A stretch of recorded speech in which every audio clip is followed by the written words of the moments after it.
ইতালির রাজধানী রোমে বড়দিন ঘিরে উৎসবের আমেজ এখন তুঙ্গে। স্থানীয় সময় বৃহস্পতিবার বড়দিন উদযাপিত হলেও তার আগের দিনে ভ্যাটিকান সিটিতে রয়েছে নানা ধর্মীয় আনুষ্ঠানিকতা। ভ্যাটিকানের পবিত্র দরজা পোর্তা সান্তা বন্ধ করার মধ্য দিয়ে আগামী ৬ জানুয়ারি জুবলি বর্ষের আনুষ্ঠানিক সমাপ্তি ঘোষণা করা হবে।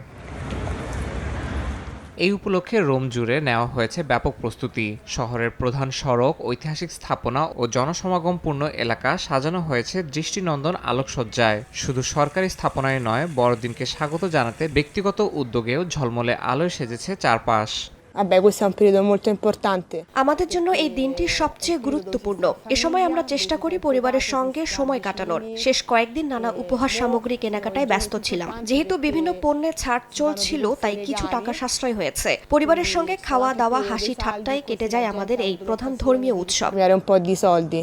বড়দিনকে কেন্দ্র করে রোমে বেড়েছে পর্যটকের আনাগোনাও। নিরাপত্তা ব্যবস্থা জোরদারের পাশাপাশি চলছে নানা ধর্মীয় ও সাংস্কৃতিক আয়োজনের প্রস্তুতি। বড়দিনকে ঘিরে রোম যেন রূপ নিয়েছে এক আলোর নগরীতে। প্রবাসী বাংলাদেশিদের মধ্যেও বিরাজ করছে উৎসবের আমেজ। সময় সংবাদ, ইতালি।